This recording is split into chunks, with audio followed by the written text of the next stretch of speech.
ನಮಸ್ತೆ ಎಲ್ಲರಿಗೂ welcome back to my YouTube channel. Aase ಧಾರಾವಾಹಿ ನಾಳಿನ ಸಂಚಿಕೆಯಲ್ಲಿ ಏನಾಗುತ್ತೆ ಅಂತ ಬನ್ನಿ ನೋಡೋಣ. ಮೊದಲಿಗೆ ಡ್ಯಾನ್ಸ್ ಕ್ಲಾಸ್ಗೆ ಪೂಜೆ ಎಲ್ಲ ಮಾಡಿರ್ತಾರೆ.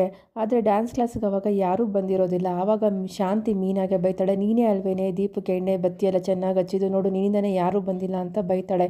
ಅದಕ್ಕೆ ಸೂರ್ಯ ಬಂದು, ಹೋಗಲಿ ಬಿಡಮ್ಮ, ಸಕ್ಕರೆ ನಿಂಗೆ ಗೊತ್ತಲ್ವ ಅವಳ ಬುದ್ಧಿ ಹೆಂಗೆ ಅಂತ, ಬೇಜಾರು ಮಾಡ್ಕೊಬೇಡ ಅಂತ ಸೂರ್ಯ ಮೀನಾಗೆ ಹೇಳಿ ಸಮಾಧಾನ ಮಾಡ್ತಾನೆ. ಆಗ ಮೀನಾ ಹೇಳ್ತಾಳೆ, ಇಲ್ಲ ರೀ ಅತ್ತೆ ಏನು ಫಸ್ಟಾಗಿ ಬೈತಾ ಇದ್ದಾರೆ, ನನಗಿದೆಲ್ಲ ರೂಢಿಯಾಗಿದೆ. ಆದರೆ ಅತ್ತೆ ನೋಡಿದ್ರೆ ತುಂಬ ಬೇಜಾರಾಗ್ತಾ ಇದೆ. ಊಟ ತಿಂಡಿ ಎಲ್ಲ ಬಿಟ್ಟು ಇವಾಗ ಡ್ಯಾನ್ಸ್ ಕ್ಲಾಸ್ ಸ್ಟಾರ್ಟ್ ಮಾಡಿದ್ದಾರೆ, ಯಾರೂ ಬಂದಿಲ್ಲ ಇವಾಗ ಅಂತ ಯೋಚನೆ ಮಾಡ್ತಾ ಇದ್ದಾರೆ.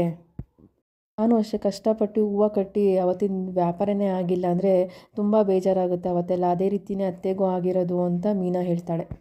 ಅದಕ್ಕೆ ಸೂರ್ಯ, ಹೌದು ಕಣೆ ಮೀನಾ, ನನಗೂ ಒಂದು ದಿವಸ ಏನಾದರೂ ಬಾಡಿಗೆ ಬಂದಿಲ್ಲ ಅಂದರೆ ತಲೆ ಕೆಟ್ಟೋಗ್ಬಿಡುತ್ತೆ. ಆದರೆ ಸಕ್ಕರೆ ನೋಡು ಒಂದೇ ದಿವಸಕ್ಕೆ ಹಿಂಗೆ ಆಡ್ತಾ ಇದ್ದಾಳೆ, ಒಂದೇ ದಿವಸಕ್ಕೆ ದೊಡ್ಡ ವ್ಯಕ್ತಿ ಆಗಿಬಿಡ್ಬೇಕು ಅನ್ನೋದು ರಾಸೆ ಪಡಬಾರ್ದು ಅಂತ ಸೂರ್ಯ ಹೇಳ್ತಾ ಇರ್ತಾನೆ. ಅದಕ್ಕೆ ಮೀನಾ, ಮಾವನೂ ತುಂಬ ಹೇಳಿದ್ರು ರೀ, ಆದರೆ ಅತ್ತೆ ಅರ್ಥನೇ ಮಾಡ್ಕೊತಾ ಇಲ್ಲ, ನನಗೇನೋ ಇವಾಗಲೂ ಊಟ ಮಾಡ್ತಾರೋ ಇಲ್ವೋ ಅಂತ ಅನ್ನಿಸ್ತಾ ಇದೆ. ಬೇರೇನೋ ಪ್ರಾಬ್ಲಮ್ ಆಗಿದ್ರೆ ಸರಿ ಮಾಡ್ಬೋದಾಗಿತ್ತು, ಆದರೆ ಅತ್ತೆ ಅವರು ಭರತನಾಟ್ಯ ಭಂಗಿ ಭಾವ ಅಂತ ಏನೇನೋ ಹೇಳ್ತಾರೆ, ಅದಕ್ಕೆ ನಾನೇನು ಮಾಡೋಕ್ಕಾಗುತ್ತೆ ಅಂತ ಮೀನಾ ಹೇಳ್ತಾಳೆ. ಅದಕ್ಕೆ ಸೂರ್ಯ, ಈ ಸಕ್ಕರೆ ಸಮಸ್ಯೆನ ಪ್ರಾಬ್ಲಮ್ ಸಾಲ್ವ್ ಮಾಡೋಕ್ಕೆ ನನಗೊಂದು ಐಡಿಯಾ ಇದೆ ಕಣೆ, ಅದನ್ನು ಮಾಡಿ ನೋಡೋಣ ಅಂತ ಸೂರ್ಯ ಹೇಳ್ತಾನೆ. ಅದಕ್ಕೆ ಮಾರನೇ ದಿನ ಶಾಂತಿ ಬಂದು ಕಸ್ತೂರಿ ಮನೇಲಿ ಕೂತಿರ್ಬೇಕಾದ್ರೆ ಕಾಲಿಂಗ್ ಬೆಲ್ ಆಗುತ್ತೆ. ಓಪನ್ ಮಾಡಿ ನೋಡಿದ್ರೆ ಮೀನಾ ಮತ್ತು ಸೂರ್ಯ ತಾಂಬೂಲ ಹಿಡ್ಕೊಂಡು ನಿಂತಿರ್ತಾರೆ. ನೋಡಿ ಶಾಂತಿ ಗಾಬರಿ ಆಗ್ತಾಳೆ. ಆಗ ಕಸ್ತೂರಿ, ಏನಪ್ಪ ಗಂಡ ಹೆಂಡತಿ ಇಬ್ಬರು ತಾಂಬೂಲ ಸಮೇತ ಬಂದುಬಿಟ್ಟಿದ್ದಾರೆ, ಬನ್ನಿ ಒಳಗಡೆ ಅಂತ ಕರೀತಾಳೆ. ಆಗ ಸೂರ್ಯ ಮೀನಾ ಇಬ್ಬರು ಒಳಗಡೆ ಬಂದಾಗ ಶಾಂತಿ, ನಾನೇ ಇಲ್ಲಿ ಟೆನ್ಷನಾಗಿ ಕೂತಿದ್ದೀನಿ, ಇವರಿಬ್ಬರು ಯಾಕೆ ಬಂದಿದ್ದಾರೆ ಅಂತ ಕೇಳು ಅಂತ ಕಸ್ತೂರಿಗೆ ಹೇಳ್ತಾಳೆ. ಮತ್ತು ಸೂರ್ಯ, ನಾವಿಬ್ಬರು ಡ್ಯಾನ್ಸ್ ಕ್ಲಾಸ್ ಕಲಿಯೋದಕ್ಕೆ ಬಂದಿದ್ದೀವಿ, ನಾವು ಸೇರ್ಕೊತೀವಿ ಅಂತ ಹೇಳಿದಾಗ ಶಾಂತಿ ಕೋಪ ಮಾಡ್ಕೊಂಡು, ಏನೋ ನನ್ನ ಕಿಂಡಲ್ ಮಾಡೋಕ್ಕೆ ಬಂದಿದ್ದೀರಾ ಅಂತ ಬೈತಾಳೆ. ಮೀನಾ, ಅತ್ತೆ ನಾವು ನಿಮ್ಮನ್ನ ಕಿಂಡಲ್ ಮಾಡ್ತಾಯಿಲ್ಲ, ನಿಜವಾಗ್ಲೂ ಡ್ಯಾನ್ಸ್ ಕ್ಲಾಸ್ ಸೇರೋದಕ್ಕೆ ಬಂದಿದ್ದೀವಿ ಅಂತ ಹೇಳ್ತಾಳೆ. ಸೂರ್ಯ, 2,000 ರೂಪಾಯಿ ಇಟ್ಕೊಂಡು, ನೋಡು ನಾವು 2,000 ರೂಪಾಯಿ ಸಮೇತ ದುಡ್ಡು ಸಮೇತ ಬಂದಿದ್ದೀವಿ, ನಮ್ಮ ಜಾಯ್ನ್ ಆಗ್ತೀವಿ ಅಂದಾಗ, ಏನೇ ನೀವಿಬ್ಬರು ನನಗೆ ಅವಮಾನ ಮಾಡೋಕ್ಕೆ ಬಂದಿದ್ದೀರಾ, ಯಾರು ಡ್ಯಾನ್ಸ್ ಕಲಿಯೋದಕ್ಕೆ ಬಂದಿಲ್ಲ ಅಂತ ಅಂದ್ಬಿಟ್ಟು ಈ ಥರ ಎಲ್ಲ ತಾಂಬೂಲ ಇಟ್ಕೊಂಡು ದುಡ್ಡು ಇಟ್ಕೊಂಡು ಅವಮಾನ ಮಾಡೋಕ್ಕೆ ಬಂದಿದ್ದೀರಾ ಅಂತ ಹೇಳ್ತಾಳೆ. ಅದಕ್ಕೆ ಮೀನಾ, ಇಲ್ಲ ಅತ್ತೆ, ನಾವು ಡ್ಯಾನ್ಸ್ ಕ್ಲಾಸ್ ಕಲಿಯೋದಕ್ಕೆ ಬಂದಿರೋದು, ನಾವು ಅದಕ್ಕೆ ಸೇರ್ಕೊತಾ ಇದ್ದೀವಿ. ನಿನ್ನೆ ಬೇರೆ ನೀವು ಯಾರೂ ಬಂದಿಲ್ಲ ಅಂತ, ಊಟ ತಿಂಡಿ ಬೇರೆ ಸರಿಯಾಗಿ ಮಾಡಿಲ್ವಲ್ಲ, ಅದಕ್ಕೆ ನಾವೇ ಫಸ್ಟು ಸೇರ್ಕೊಳ್ಳೋಣ ಅಂತ ಬಂದಿದ್ದೀವಿ ಅಂತ ಮೀನಾ ಹೇಳ್ತಾಳೆ.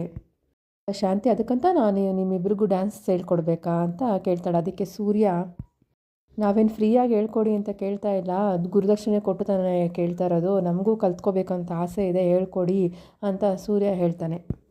ಶಾಂತಿ, ಆಸೆ ಇದ್ಬಿಟ್ರೆ ಕಲಿಯೋಕ್ಕಾಗುತ್ತಾ, ಇದೇನು ಹೂ ಕಟ್ಟೋ ಥರ ಇಲ್ಲ ಕಾರ್ ಓಡಿಸೋ ಥರ ಅಂದ್ಕೊಂಬಿಟ್ಟಿದ್ದೀರಾ ಅಂತ ಶಾಂತಿ ಹೇಳ್ತಾಳೆ. ಆಗ ಮೀನಾ ಹೇಳ್ತಾಳೆ, ಹೂನು ಕೈಯಲ್ಲೇ ಕಟ್ಟೋದು, ಕಾರ್ ಓಡಿಸೋದು ಕೈ ಕಾಲುಗಳನ್ನ ಯೂಸ್ ಮಾಡಿಕೊಂಡೆ ಅಲ್ವಾ ಅತ್ತೆ ಕಾರ್ ಓಡಿಸೋದು, ಡ್ಯಾನ್ಸು ಅಷ್ಟೇ ಅಲ್ವಾ, ಕೈ ಕಾಲನ್ನ ಇಟ್ಕೊಂಡು ತಾನೇ ನಾವು ಡ್ಯಾನ್ಸ್ ಮಾಡೋದು ಅಂತ ಹೇಳ್ತಾಳೆ. ಶಾಂತಿಗೆ ಫುಲ್ಲು ಕೋಪ ಬರುತ್ತೆ. ಆಗ ಕಸ್ತೂರಿ, ಶಾಂತಿ, ಇದು ಕರೆಂಟ್ ಪಾಯಿಂಟ್ ಅಲ್ವೇನೆ ಅಂತ ಕಸ್ತೂರಿ ಕೇಳಿದಾಗ, ಆಗ ಶಾಂತಿ, ಕಸ್ತೂರಿ ಸುಮ್ಮನೆ ರೇ, ಇವರಿಬ್ಬರು ನನಗೆ ಅವಮಾನ ಮಾಡೋದಕ್ಕಂತಲೇ ಬಂದಿರೋದು, ಇವರಿಬ್ಬರನ್ನ ಫಸ್ಟ್ ಆಚೆ ಹೋಗು ಅಂತ ಹೇಳು ಅಂತ ಕಸ್ತೂರಿಗೆ ಶಾಂತಿ ಹೇಳ್ತಾಳೆ. ಕಸ್ತೂರಿ, ಸುಮ್ಮನೆ ರೇ, ಇಲ್ಲಿ ಫಸ್ಟು ನ್ಯೂಸ್ ಪೇಪರ್ ಅವರು ಹಾಲಾಕೋರವರೇ ಬಂದಿರೋದಿಲ್ಲ, ಬೇರೆ ಯಾರೂ ಬಂದಿಲ್ಲ, ಇವರಿಬ್ಬರು ಫಸ್ಟು ದುಡ್ಡು ಇಟ್ಕೊಂಡು ಡ್ಯಾನ್ಸ್ ಕ್ಲಾಸ್ ಸೇರಬೇಕಂತ ಬಂದಿದ್ದಾರೆ, ಮಹಾಲಕ್ಷ್ಮಿದವರೇ ಬಂದಿದ್ದಾರೆ, ಇವ್ರನ್ನ ಆಚೆ ಕಳಿಸ್ಬಾರ್ದು ಕಣೆ, ಬೇಡ ಅನ್ನಬಾರ್ದು ಅಂತ ಕಸ್ತೂರಿ ಹೇಳ್ತಾಳೆ. ಶಾಂತಿ, ಅದಕ್ಕಂತ ಈ ಅಜ್ಞಾನಿಗಳಿಗೆ ಹೇಳ್ಕೊಡ್ಬೇಕಾ ಅಂತ ಹೇಳಿದಾಗ ಸೂರ್ಯ ಹೇಳ್ತಾನೆ, ಜ್ಞಾನ ಇದೆಯಾ ಇಲ್ವಾ ಅಂತ ನೀವು ಹೆಂಗೆ ಡಿಸೈಡ್ ಮಾಡ್ತೀರಾ ಅಂತ ಸೂರ್ಯ ಕೇಳ್ತಾನೆ. ಆಗ ಶಾಂತಿ ಹೇಳ್ತಾಳೆ, ನೀನು ಕುಡ್ಕೊಂಬಂದು ಮನೇಲಿ ಆಡ್ತೀಯಲ್ಲ ಆ ಥರ ಅಂದ್ಕೊಂಡಿದ್ದೇನೋ, ಇದು ಭರತನಾಟ್ಯ ಕಣೋ, ಇದು ಎಲ್ರಿಗೂ ಬರೋದಿಲ್ಲ ಅಂತ ಹೇಳ್ತಾಳೆ. ನೋಡಿ ಸಕ್ಕರೆ, ಈ ಥರ ಎಲ್ಲ ಹೇಳ್ಬಾರ್ದು, ಅವ್ರಿಗೆ ಬರುತ್ತೆ ಇವ್ರಿಗೆ ಬರುತ್ತೆ ಅಂತೆಲ್ಲ ಅವಮಾನ ಮಾಡಬಾರ್ದು, ಕಲ್ತ್ಕೊಂಡ್ರೆ ಯಾರು ಬೇಕಾದರೂ ಮಾಡ್ತಾರೆ ಅಂತ ಸೂರ್ಯ ಹೇಳ್ತಾನೆ. ಇನ್ನು ಅತ್ತೆ, ನಮ್ಗೆ ಆಡೋದಕ್ಕೆ ಬರುತ್ತಾ ಇಲ್ಲ ಅಂತ ನೀವು ಹೆಂಗೆ ಹೇಳ್ತೀರಾ, ಫಸ್ಟ್ ಒಂದು ಸಲ ಚೆಕ್ ಮಾಡಿ ನೋಡಿ, ನಮ್ಗೆ ಬಂದಿಲ್ಲ ಅಂದರೆ ಬಿಟ್ಬಿಡಿ ಅಂತ ಮೀನಾ ಹೇಳ್ತಾಳೆ. ಕಸ್ತೂರಿ, ಅವ್ರು ಹೇಳ್ತಾ ಇರೋದು ಸರಿ ಕಣೆ, ಒಂದು ಸಲ ಚೆಕ್ ಮಾಡೋಣ, ನಾನು ಹಾಡು ಹಾಕ್ತೀನಿ, ನೀನು ಎಲ್ಲ ಶುರು ಮಾಡಿ ಡ್ಯಾನ್ಸ್ ಮಾಡಿ ನೋಡಿ, ಸರಿ ಇದ್ದರೆ ಸೇರಿಸ್ಕೊಳ್ಳೋಣ ಅಂತ ಹೇಳ್ತಾಳೆ. ಆಗ ಕಸ್ತೂರಿ ಹಾಡು ಹಾಕಿದ ತಕ್ಷಣ ಮೀನಾ ಮತ್ತು ಸೂರ್ಯ ಇಬ್ಬರು ಡ್ಯಾನ್ಸ್ ಮಾಡೋಕ್ಕೆ ಶುರು ಮಾಡ್ತಾರೆ. ಸೂರ್ಯ ಮೀನಾ ಡ್ಯಾನ್ಸ್ ಮಾಡ್ತಾ ಇರೋದನ್ನು ನೋಡಿಬಿಟ್ಟು ಶಾಂತಿ ಮೂತಿ ತಿರ್ಸ್ಕೊಂಡು ನಿಂತ್ಕೊತಾಳೆ. ಈ ಕಡೆ ಕಸ್ತೂರಿನೂ ಸಹ ಇವರಿಬ್ಬರ ಜೊತೆ ಡ್ಯಾನ್ಸ್ ಮಾಡೋಕ್ಕೆ ಶುರು ಮಾಡ್ತಾಳೆ. ಇವ್ರು 3 ಜನ ಡ್ಯಾನ್ಸ್ ಮಾಡ್ತಿರೋದನ್ನ ನೋಡಿ ಶಾಂತಿಗೆ ತಡ್ಕೊಳಕ್ಕಾಗ್ದಿರ ಹೋಗಿ ಸಾಂಗ್ನ ನಿಲ್ಲಿಸ್ಬಿಟ್ಟು, ಸಾಕು ನಿಲ್ಲಿಸಿ ಅಂತ ಹೇಳ್ತಾಳೆ. ಸೂರ್ಯ, ಸಾಂಗ್ ಯಾರು ನಿಲ್ಲಿಸಿದ್ದು ಅಂದಾಗ ಶಾಂತಿ ಮುಖ ನೋಡಿ ಸೂರ್ಯ ಸುಮ್ಮನಾಗ್ತಾನೆ. ಇದನ್ನು ಡ್ಯಾನ್ಸ್ ಮಾಡೋದು ಅನ್ನೋದು, ಇದನ್ನು ನಾಟ್ಯ ಅನ್ನೋದು, ಇವ್ನು ನೋಡಿದ್ರೆ ಕೆರೆಯಲ್ಲಿ ಈಜೊಡೆ ಥರ ಆಡ್ತಾವನೆ, ಮೀನಾ ನೋಡಿದ್ರೆ ಇವಳು ಹೆಂಗೆ ಬೇಕಂಗೆ ಆಡ್ತಾವಳೆ, ಇದೆಲ್ಲ ಒಂದು ಡ್ಯಾನ್ಸ ಮಾಡೋದು ಅಂತ ಬೈತಾ ಇರ್ತಾಳೆ. ಮೀನಾ, ಅತ್ತೆ ನಮ್ಗೆ ಗೊತ್ತಿಲ್ಲ ಅಂತ ತಾನೇ ನಿಮ್ಮ ಹತ್ರ ಕಲಿಯೋದಕ್ಕೆ ಬಂದಿರೋದು ಅಂತ ಹೇಳ್ತಾಳೆ. ಸೂರ್ಯ, ಹೌದೌದು, ನೀವು ಹೇಳ್ಕೊಟ್ರೆ ನಾವು ಕಲ್ತ್ಕೊತೀವಿ ಅಂತ ಆಗ ಸೂರ್ಯನೂ ಹೇಳ್ತಾನೆ. ಶಾಂತಿ, ನಿಮ್ಮಂಥವ್ರಿಗೆಲ್ಲ ಈ ರೀತಿಯ ಒಂದು ಪುಣ್ಯವಾದಂತಹ ಭರತನಾಟ್ಯ ಆಡೋಕ್ಕೆ ಬರೋದಿಲ್ಲ ಅಂತ ಬೈತಾ ಇರ್ತಾಳೆ. ಕಲಿಯೋದಕ್ಕಿಂತ ಮುಂಚೆನೇ ಈ ಥರ ಆಡೋಕ್ಕೆ ಬರೋದಿಲ್ಲ, ಡ್ಯಾನ್ಸ್ ಮಾಡೋಕ್ಕೆ ಬರೋದಿಲ್ಲ ಅಂತ ಹೇಳೋದು ತಪ್ಪಲ್ವಾತೆ ಅಂತ ಮೀನಾ ಹೇಳಿದಾಗ, ಶಾಂತಿ, ನಾನು ನಿಮ್ಗೆ ಆವಾಗಲೇ ಹೇಳ್ತೇನೆ ನಿಮ್ಮಿಬ್ರಿಗೂ ಡ್ಯಾನ್ಸ್ ಮಾಡೋಕ್ಕೆ ಬರಲ್ಲ ಅಂತ, ಇಲ್ಲಿ ಆಚೆ ಹೋಗಿ ಅಂತ ಹೇಳಲಿಲ್ವಾ ಅಂತ ಶಾಂತಿ ಬೈತಾಳೆ. ಕಸ್ತೂರಿ ಹೇಳ್ತಾಳೆ, ಇವರಿಬ್ಬರು ಫಸ್ಟು ವಿದ್ಯಾರ್ಥಿಗಳು ಕಣೆ, ಅವರು ಆಡ್ತಾರೋ ಇಲ್ವೋ ಅಂತ ಫಸ್ಟು ನೀನು ಹೇಳ್ಕೊಡು, ಆಮೇಲೆ ನೋಡೋಣ ಅಂತ ಕಸ್ತೂರಿ ಹೇಳ್ತಾಳೆ. ಶಾಂತಿ ಸರಿ ಆಯಿತು ಅಂತ ಒಪ್ಕೊಂಡು ಭರತನಾಟ್ಯ ಆಡೋ ಡ್ರೆಸ್ಸನ್ನು ಹಾಕ್ಕೊಂಡು ಬರ್ತಾಳೆ. ಸೂರ್ಯ ಆಯಿತು ಶುರು ಮಾಡಿ ಅಂತ ಅಂದ್ಕೊಂಡು ವೀಡಿಯೋ ಮಾಡೋದಕ್ಕೆ ಸ್ಟಾರ್ಟ್ ಮಾಡ್ತಾನೆ. ಶಾಂತಿ ಸ್ಟಾರ್ಟ್ ಮಾಡ್ತಾಳೆ ಡ್ಯಾನ್ಸ್ ಮಾಡೋದನ್ನು. ಶಾಂತಿ ಹೇಗೆ ಮಾಡ್ತಾಳೋ ಅದೇ ರೀತಿಯೇ ಮೀನೂ ಕೂಡ ಮಾಡ್ತಾ ಇರ್ತಾಳೆ. ನೋಡಿ ಶಾಂತಿಗೂ ಆಶ್ಚರ್ಯ ಆಗುತ್ತೆ. ಶಾಂತಿ ಹೇಗೆ ಕಲಿಸ್ಕೊಡ್ತಿರ್ತಾಳೋ ಅದೇ ರೀತಿ ಚೆನ್ನಾಗಿ ಮೀನಾ ಕೂಡ ಮಾಡ್ತಿರ್ತಾಳೆ. ಶಾಂತಿಗೆ ಅದು ನೋಡಿ ಖುಷಿಯಾಗಿ ಇಬ್ಬರು ಮಧ್ಯೆ ಪೈಪೋಟಿ ಇರೋ ಥರ ಇಬ್ಬರು ಚೆನ್ನಾಗೇ ಡ್ಯಾನ್ಸ್ ಮಾಡ್ತಾ ಇರ್ತಾರೆ. ಈ ಕಡೆ ಡ್ಯಾನ್ಸ್ ಮಾಡ್ತಾ ಮಾಡ್ತಾ ಶಾಂತಿಗೆ ಕತ್ತು ಮತ್ತು ಕೈಯೆಲ್ಲ ಇಟ್ಕೊಂಡ್ಬಿಡುತ್ತೆ. ಈ ಕಡೆ ಸೂರ್ಯ ಇಬ್ಬರು ಚೆನ್ನಾಗಿ ಡ್ಯಾನ್ಸ್ ಮಾಡಿದ್ರಿ ಅಂತ ಕ್ಲಾಪ್ಸ್ ಮಾಡ್ತಾ ಇರ್ತಾನೆ. ಈ ಕಡೆ ಶಾಂತಿಗೆ ಕತ್ತು ಮತ್ತು ಕೈ ಹಿಡ್ಕೊಂಡಿರೋದು ಸೂರ್ಯ ಮೀನಿಗೆ ಗೊತ್ತೇ ಆಗೋದಿಲ್ಲ. ಶಾಂತಿ ಕಡೆ ತಿರುಗಿದ ತಕ್ಷಣ ಸೂರ್ಯ ಅದನ್ನು ಅರ್ಥ ಮಾಡಿಕೊಂಡು ಸಾಂಗ್ನ ಆಫ್ ಮಾಡಿಬಿಟ್ಟು ಬರ್ತಾನೆ. ಆಗ ಬಂದು, ಸಾಂಗ್ ಮುಗೀತಲ್ಲ, ಯಾಕಿನ್ನೂ ಅದೇ ಒಂದು ಪೋಸಲ್ಲಿ ನಿಂತಿದ್ಯಾ ಅಂತ ಹೇಳಿದಾಗ, ಅಯ್ಯೋ ನನಗೆ ಕೈ ಇಳ್ಸೋಕ್ಕಾಗ್ತಾಯಿಲ್ಲ ಕಣೋ ಅಂತ ಸಕ್ಕರೆ ಹೇಳ್ತಾಳೆ. ಅಂತ ಹೇಳಿಬಿಟ್ಟು ಕೈನ ಹಿಂಗೆ ಇಳ್ಸೋಕೆ ಹೋದಾಗ ಶಾಂತಿ ಬಡ್ಕೊಳಕ್ಕೆ ಸ್ಟಾರ್ಟ್ ಮಾಡ್ತಾಳೆ. ಕಸ್ತೂರಿ ಬಂದು, ಏನೇ ಆಯಿತು, ನನಗಂತೂ ಏನಾಗ್ತಿದೆ ಅಂತ ಗೊತ್ತಾಗ್ತಾ ಇಲ್ಲ, ಕೈ ಇಳಿಸೆ ಅಂದ್ಬಿಟ್ಟು ಕೈನ ಇಳ್ಸೋಕ್ಕೆ ಬರ್ತಾಳೆ. ಆಗ ಶಾಂತಿ ಜೋರಾಗಿ ಕಿರ್ಚ್ಕೊತಾಳೆ. ಆಗ ಮೀನಾ ಬಂದು, ಅತ್ತೆ ಏನಾಯ್ತತೆ ಈ ಕಡೆ ನೋಡಿ ಅಂತ ಅವಳು ತಿರುಗ್ಸೋಕ್ಕೆ ಟ್ರೈ ಮಾಡ್ತಾಳೆ. ಆವಾಗಲೂ ಆಗೋದೇ ಇಲ್ಲ. ಶಾಂತಿ ಹೇಳ್ತಾಳೆ, ಆದರೆ ನಾನೇ ತಿರ್ಗೋದಿಲ್ವೇನೆ, ನಂಗೆ ತಿರ್ಗೋಕ್ಕಾಗ್ತಾಯಿಲ್ಲ ಕಣೆ ಅಂತ ಶಾಂತಿ ಕಿರ್ಚ್ಕೊತಾಳೆ. ಕಸ್ತೂರಿ, ಓ ಕತ್ತು ಉಳುಕಿದೆ ಅಂತ ಅನಿಸುತ್ತೆ ಅಂತ ಹೇಳಿದಾಗ ಸೂರ್ಯ, ಓ ಹೌದಾ, ಕತ್ತು ಉಳಿದಿರೋಕ್ಕೆ ಹಿಂಗಾಗಿದೆ, ನಾನು ಅಂದ್ಕೊಂಡೆ ಭರತನಾಟ್ಯದಲ್ಲಿ ಆಡ್ತಾ ಇರೋ ಒಂದು ಭಾಗ ಅಂದ್ಕೊಂಬಿಟ್ಟಿದ್ದೆ, ಅದಕ್ಕೆ ಸಕ್ಕರೆ ಹಿಂಗೆ ನಿಂತ್ಕೊಂಡಿದ್ದಾರೆ ಅಂತ ನಾನು ಅಂದ್ಕೊಂಡೆ ಅಂತ ಸೂರ್ಯ ಹೇಳ್ತಾನೆ. ಮೀನಾ, ಸರಿ ಸರಿ ನಡೀರಿ, ಬೇಗ ಆಸ್ಪತ್ರೆಗೆ ಕರ್ಕೊಂಡು ಹೋಗೋಣ ಅಂತ ಮೀನಾ ಹೇಳಿದಾಗ, ಬೇಡ ಬೇಡ, ನನಗೆ ಹುಳುಕ್ ತೆಗಿಯೋರು ಒಬ್ರು ಗೊತ್ತಿದ್ದಾರೆ, ನಾನು ಮನೆಗೆ ಕರ್ಕೊಂಬರ್ತೀನಿ, ನೀವು ಶಾಂತಿನ ಕರ್ಕೊಂಡು ಹೋಗಿ ಅಂತ ಕಸ್ತೂರಿ ಹೇಳ್ತಾಳೆ. ಈ ಕಡೆ ಸೂರ್ಯ ಶಾಂತಿ ಸುತ್ತನೇ ಸುತ್ತಾ ಇರ್ತಾನೆ. ಇದಕ್ಕೆ ಯಾಕೋ ಹಿಂಗೆ ಸುತ್ತಾ ಇದ್ದೀನಿ, ಒಳ್ಳೆ ಶೀಲೆ ಥರ ನಿಂತ್ಕೊಂಡ್ಬಿಟ್ಟಿದ್ಯಾ, ನೀನು ಹೆಂಗೆ ಮನೆಗೆ ಕರ್ಕೊಂಡು ಹೋಗೋದು ನೋಡ್ತಿದ್ದೀನಿ ಅಂತ ಹೇಳ್ತಾನೆ. ಶಾಂತಿ, ಏನಾದರೂ ಒಂದು ಮಾಡೋ, ಇವಾಗ ಏನೋ ನೀನು ಈ ಥರ ಹೇಳ್ತಾ ಇದೆಯಾ, ಫಸ್ಟ್ ತೊಲಗೋ ಅಂತ ಬೈತಾಳೆ. ಅತ್ತೆ ನೀವೇನು ಭಯಪಡಬೇಡಿ, ನಾವು ಕರ್ಕೊಂಡು ಹೋಗ್ತೀನಿ ಅಂತ ಮೀನಾ ಹೇಳಿಬಿಟ್ಟು ಸೂರ್ಯ ಮತ್ತು ಮೀನಾ ಇಬ್ಬರು ಸೇರಿಕೊಂಡು ಶಾಂತಿನ ಮನೆಗೆ ಕರ್ಕೊಂಬರ್ತಾರೆ. ಕಾರಿಂದ ಆಚೆ ಇಳಿಯೋದಕ್ಕೂ ಶಾಂತಿ ಭಯ ಪಡ್ತಿರ್ತಾಳೆ. ಅದಕ್ಕೆ ಸೂರ್ಯ, ಸಕ್ಕರೆ ಏನಾಯಿತು ಅಂತ ಕೇಳ್ತಾ ಇರ್ತಾನೆ. ಅದಕ್ಕೆ ಮೀನಾ, ಹೆಂಗ್ರಿ ಇವ್ರನ್ನ ಆಚೆ ಕರ್ಕೊಂಬರೋದು ಅಂತ ಮೀನಾ ಕೇಳ್ತಿರ್ತಾಳೆ.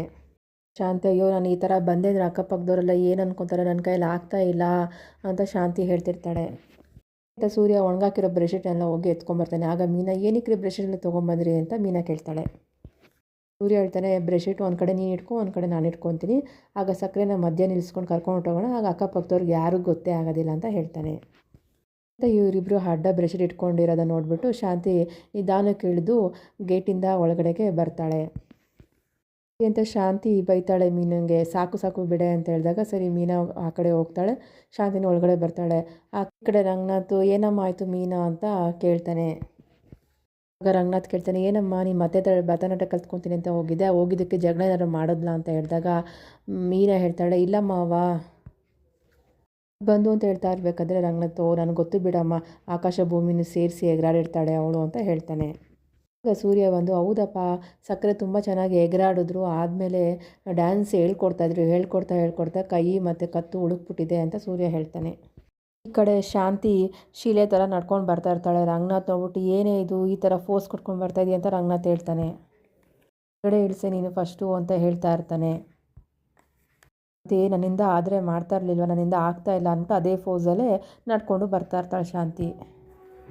ಆಗ ಮೀನಂಗೆ ಕೇಳ್ತಾನೆ, ಏನಮ್ಮ ಏನಾಯಿತು ಅಂತ ಮತ್ತೆ ಕೇಳಿದಾಗ ಅತ್ತೆಗೆ ಕತ್ತು ಮತ್ತು ಕೈ ಉಳುಕ್ಬಿಟ್ಟಿದೆ ಅಂತ ಮೀನಾ ಹೇಳ್ತಾಳೆ.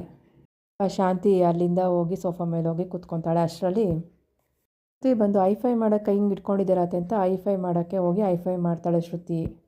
ಶಾಂತಿ ನೋವಲ್ಲಿ ಬಿದ್ದು ಓದಾಡ್ತಿರ್ತಾಳೆ. ಏನಮ್ಮ ಶಾಂತಿ ನೀನು ಬೇರೆ ಅಂತ ಅಂದ್ಕೊಂಡು ನೋವು ಅಂತ ಹೇಳ್ತಿರ್ತಾಳೆ. ಬಂದು, ಏನಮ್ಮ ದೊಡ್ಡ ಶಿಲೆ ಥರ ನಿಂತ್ಕೊಂಡ್ಬಿಟ್ಟಿದೆ ಅಂತ ಕೇಳಿದಾಗ ರಂಗನಾಥ್, ನಿಮ್ಮ ಅಮ್ಮಗೆ ಕತ್ತು ಕೈ ಹುಡುಕ್ಬಿಟ್ಟಿದೆ ಕೊಡೋದಕ್ಕೆ ಹಂಗೆ ನಿಂತ್ಕೊಂಡಿದ್ದಾಳೆ, ಆ ಥರ ಕೈ ಇಟ್ಕೊಂಡಿದ್ದಾಳೆ ಅಂತ ಅವನು ಹೇಳ್ತಾನೆ. ಅಲ್ಲಿ ರೋಹಿಣಿ ಬರ್ತಾಳೆ. ಅತ್ತೆ ಏನಾಯಿತು ಅಂತ ಕೇಳಿದಾಗ ಶಾಂತಿ ಅಯ್ಯೋ ಏನಮ್ಮ ಹೇಳೋದು, ರೋಹಿಣಿ ನನ್ನ ನೋಡಿ ಅತ್ತೆ ಅಂದಾಗ ನನ್ನಿಂದ ಆಗಿದ್ರೆ ನಾನು ನೋಡ್ತಿರ್ಲಿಲ್ವಾ, ನೀನೇ ಈ ಕಡೆ ಬಾರಮ್ಮ ಈ ಕಡೆ ಬಂದು ಕೂತ್ಕೋ ಅಂತ ಶಾಂತಿ ಹೇಳ್ತಾಳೆ. ರೋಹಿಣಿ ಏನಾಯಿತು ಅತ್ತೆ ಕತ್ತಿರ್ಸೋಕ್ಕಾಗ್ತಾ ಇಲ್ವಾ ಅಂದಾಗ ಇನ್ನೇ ನಮ್ಮ ಆಸೆ ಪಟ್ಟು ಈ ಥರ ಇರೋಕ್ಕಾಗುತ್ತಾ, ಕತ್ತು ಕೈ ಎರಡೂ ತಿರ್ಸೋಕ್ಕಾಗ್ತಾ ಅಂತ ಶಾಂತಿ ಹೇಳ್ತಾಳೆ. ರವಿ ಹೋಗ್ಬೇಕಾದ್ರೆ ಕರೆಕ್ಟಾಗೇ ಇದ್ದಲ್ಲಮ್ಮ, ದಿಢೀರಂತ ಏನಮ್ಮ ಇದು ಹಿಂಗಾಗಿದೆ ಅಂತ ರವಿ ಕೇಳ್ತಾನೆ. ಸೂರ್ಯ ಹೇಳ್ತಾನೆ ಏನಿಲ್ಲ ಕಣೋ, ಒಂದು ಸ್ಪರ್ಧೆ ನಡೀತು, ಮೀನಂಗೂ ಮತ್ತು ಸಕ್ಕರೆಗೂ ಇಬ್ರಿಗೂ ಡ್ಯಾನ್ಸ್ ಮಾಡ್ತಾಯಿದ್ರು, ಆಗ ಈ ಥರ ಡ್ಯಾನ್ಸ್ ಮಾಡ್ಬೇಕಾದ್ರೆ ಅತ್ತೆಗೆ ಸಕ್ಕರೆಗೆ ಹಿಂಗಾಗೋಯ್ತು ಅಂತ ಸೂರ್ಯ ಹೇಳ್ತಾನೆ. ಶ್ರುತಿ ಅಯ್ಯೋ ಅತ್ತೆ ನೀವು ತುಂಬ ಯೂತ್ ಆಗಿದ್ದೀರಾ, ಹೆಂಗಾಗಿದ್ದೀರಾ, ಎನರ್ಜೆಟಿಕ್ ಆಗಿದ್ದೀರಾ ಅಂದ್ಕೊಂಡೆ, ಅದು ಡ್ಯಾನ್ಸ್ ಆಡೋದಕ್ಕೆ ಈ ಥರ ಎಲ್ಲ ಆಗೋಯ್ತು ಅಂತ ಶ್ರುತಿ ರೇಗಿಸ್ತಿರ್ತಾಳೆ. ರಂಗನಾಥ್ ಶಾಂತಿ ಮುಖನೇ ನೋಡ್ತಾ ಇರ್ತಾನೆ. ಶಾಂತಿ ಏನು ರೀ ಅದು ಅಂತ ಕೇಳಿದಾಗ ರಂಗನಾಥ್ ಅದಕ್ಕೆ ಕಣೆ ಈ ಥರ ಎಲ್ಲ ಓವರಾಗಿ ಆಡಬಾರ್ದು ಅಂತ ಬೈತಾನೆ.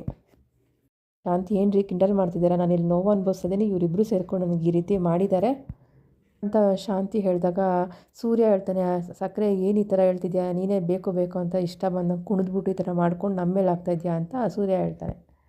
ರೋಹಿಣಿ ನೀವಿಬ್ಬರು ಯಾಕೆ ಅತ್ತೆ ಹತ್ರ ಹೋಗಿದ್ರಿ ಅಂತ ಕೇಳಿದಾಗ ಇನ್ನು ಅತ್ತೆಯವ್ರ ಹತ್ರ ಯಾರೂ ಡ್ಯಾನ್ಸ್ ಕಲಿಯೋದಕ್ಕೆ ಬಂದಿರಲಿಲ್ಲ, ಅದಕ್ಕೆ ನಾವೇ ಕಲಿಯೋಣ ಅಂತ ಹೋಗಿದ್ವಿ ಅಂತ ಹೇಳ್ತಾಳೆ. ಶಾಂತಿ ನೋಡು ನೋಡು ಹೆಂಗೆ ಆ್ಯಕ್ಟಿಂಗ್ ಮಾಡ್ತಾವಳೆ, ಇವಳ್ದೆಲ್ಲ ಬಲೆ ಆ್ಯಕ್ಟಿಂಗ್ ನಾಟಕ ಅಂತ ಬೈಕೊಂಡು ಹೊಡೆಯೋದಕ್ಕೆ ಹೋದಾಗ ರೋಹಿಣಿ ಅಯ್ಯೋ ಅತ್ತೆ ಮತ್ತೆ ಜಾಸ್ತಿ ಕತ್ತುಳಕ್ಕೆ ಬಿಡುತ್ತೆ, ಸಮಾಧಾನ ಮಾಡ್ಕೊಂಡು ಕೂತ್ಕೊಳ್ಳಿ ಅಂತ ರೋಹಿಣಿ ಹೇಳ್ತಾಳೆ. ಶಾಂತಿ ಎಲ್ಲೇ ಇದೆಯಾ ಬಂದು ನಿಂತ್ಕೊಳ್ಳೆ ಅಂದಾಗ ಮೀನಾ ಓಡಿ ಬಂದು ಶಾಂತಿ ಮುಂದೆ ನಿಂತ್ಕೊತಾಳೆ. ಶಾಂತಿ ನಾನು ಹೇಳಿದ್ನ ನೀವು ಬಂದು ಕಲೀರಿ ಏನೋ ಮಾಡಿ ಅಂತ ಹೇಳಿದ್ನ, ನೀವು ಪ್ಲ್ಯಾನ್ ಮಾಡ್ಕೊಂಬಂದೇ ಈ ಥರ ಎಲ್ಲ ಮಾಡಿದ್ದೀರಾ ಅಂತ ಶಾಂತಿ ಬೈತಾಳೆ. ಮೀನಾ ಅತ್ತೆ ನೀವು ಬೇಜಾರು ಮಾಡ್ಕೊಂಡಿದ್ದೀರ ಅಂತಲೇ ನಾವು ಕಲಿಯೋದಕ್ಕೆ ಬಂದಿದ್ದು ಅಂತ ಮೀನಾ ಹೇಳ್ತಾಳೆ. ಶಾಂತಿ ನಾನೇ ಇಲ್ಲಿ ನೋವಲ್ಲಿ ಕೂತ್ಕೊಂಡಿದ್ದೀನಿ, ನೀನು ಇನ್ನೂ ಆ್ಯಕ್ಟಿಂಗ್ ಮಾಡಿ ನನಗೆ ಬೇಜಾರು ಮಾಡಬೇಡ ಅಂತ ಶಾಂತಿ ಬೈತಾಳೆ. ಆಗ ಶ್ರುತಿ ಹೇಳ್ತಾಳೆ ರೋಹಿಣಿಯವರೇ ನಿಮಗೆ ಮಸಾಜ್ ಎಲ್ಲ ಮಾಡೋಕ್ಕೆ ಬರುತ್ತಲ್ವ, ಏನಾದರೂ ಮಾಡಿ ಅತ್ತೆಗೆ ಸರಿ ಮಾಡಿ ಅಂತ ಹೇಳ್ತಾಳೆ. ರೋಹಿಣಿ ಮಸಾಜೆಲ್ಲ ಈ ಥರ ಎಲ್ಲ ಉಳುಕ್ ತೆಗಿಯೋಕ್ಕಾಗಲ್ಲ, ಅದಕ್ಕೆ ಚೆನ್ನಾಗಿ ಗೊತ್ತಿರೋರು ಮಾತ್ರ ತೆಗಿಯೋಕ್ಕಾಗೋದು ಅಂತ ರೋಹಿಣಿ ಹೇಳ್ತಾಳೆ. ಅಯ್ಯೋ ನಿಮ್ಮಿಷ್ಟಕ್ಕೆ ನೀವೇನೇನೋ ಮಾಡಿ ಸಕ್ಕರೆ ಕತ್ತಿದ್ದೆ ಥರ ಪರ್ಮನೆಂಟ್ ಆಗಿಬಿಟ್ರೆ ಕಷ್ಟ ಅಂತ ಸೂರ್ಯ ಹೇಳ್ತಾನೆ. ಹೇಳ್ಕೊಂಡು ಸೂರ್ಯ ನಗ್ತಾ ಇರಬೇಕಾದ್ರೆ ಸಕ್ಕರೆ ಏನಿನ್ನ ಮಾಡ್ತೀನಿರೋ ಅಂತ ಹೊಡೆಯೋದಕ್ಕೆ ಹೋಗ್ತಾಳೆ. ರವಿ ಓಡಿ ಬಂದು ಅಮ್ಮಮ್ಮ ನಿಂತ್ಕೋಬೇಡಮ್ಮ ಏನು ಮಾಡ್ತಿದ್ಯಾ ಅಂತ ಹೇಳ್ಬಿಟ್ಟು ನಿಧಾನಕ್ಕೆ ಕೂರಿಸ್ತಾನೆ. ರವಿ ಬಂದು ಬಾಮ್ಮ ಹಾಸ್ಪಿಟ್ಲಿಗೆ ಹೋಗೋಣ ಅಂದಾಗ ಕಸ್ತೂರಿ ಆಂಟಿ ಯಾರೋ ಉಳುಕ್ ತೆಗಿತಾರಂತ ಅವ್ರನ್ನ ಕರ್ಕೊಂಬರಕ್ಕೆ ಹೋಗಿದ್ದಾರೆ ಇರೋ ಅಂತ ಹೇಳ್ತಾಳೆ. ಇಲ್ಲಿಗೆ ಈ ಸಂಚಿಕೆ ಮುಗಿಯುತ್ತೆ. ಮುಂದಿನ ಸಂಚಿಕೆಯಲ್ಲಿ ಏನಾಗುತ್ತೆ ಅಂತ ಮುಂದಿನ ವೀಡಿಯೋದಲ್ಲಿ ತಿಳಿಸ್ಕೊಡ್ತೀನಿ. ಈ ವಿಡಿಯೋ ನಿಮ್ಗೆ ಇಷ್ಟ ಆಗಿದ್ದರೆ ಲೈಕ್ ಮಾಡಿ ಹಾಗೂ ಎಲ್ಲರಿಗೂ ಶೇರ್ ಮಾಡಿ. ನಮ್ಮ ಚಾನಲ್ನ ಪ್ಲೀಸ್ ಸಬ್ಸ್ಕ್ರೈಬ್ ಮಾಡ್ಕೊಳ್ಳಿ. ಮತ್ತೆ ಸಿಗೋಣ ಮುಂದಿನ ವೀಡಿಯೋದಲ್ಲಿ. Thank you for watching.